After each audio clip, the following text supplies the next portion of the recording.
Welcome sa isa na namang episode ng Panlasang Pinoy. Magluluto tayo ng almondigas. Ito yung mga ingredients na gagamitin natin. Ground pork, patola, miswa, flour,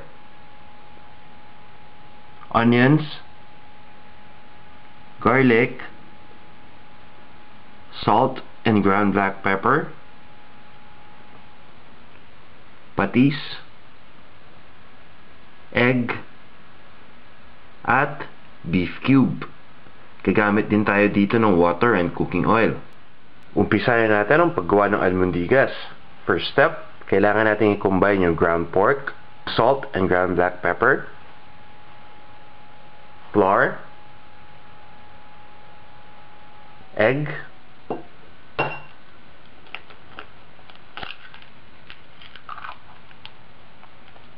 and half ng minced onion.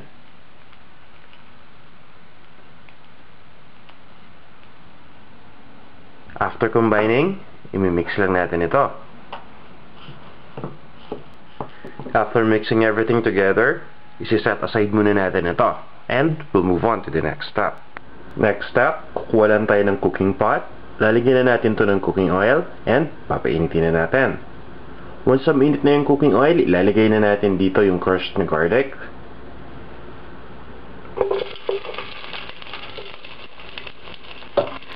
Papabayaan lang natin maluto sandali yung garlic. Then, ilalagay natin yung minced onions.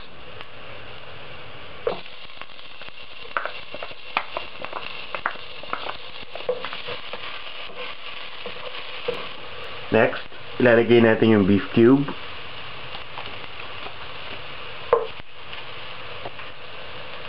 And yung patis.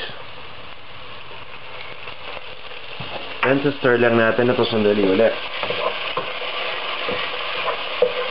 Next step, ilalagay na natin yung water.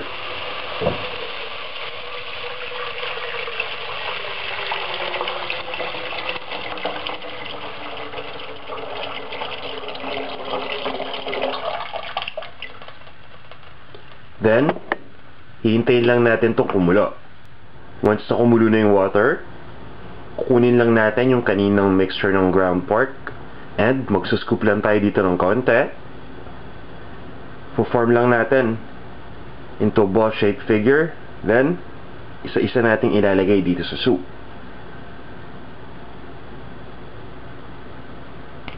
After nating may lagay lahat ng mixture ng pork, papabayaan lang natin itong mag-reboil ulit and then, isi-simmer lang natin for a few minutes.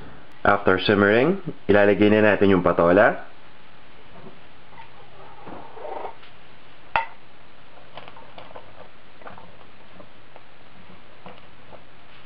And lulutuin din natin ito for a few more minutes. Lastly, ilalagay na natin yung miswa.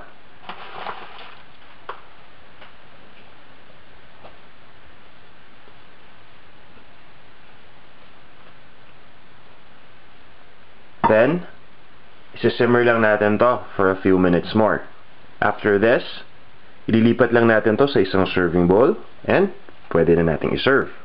Para sa exact measurements ng mga ingredients at iba pang mga recipes ni Tek na magugustuhan ninyo, bumisita lang kayo sa panlasangpinoy.com.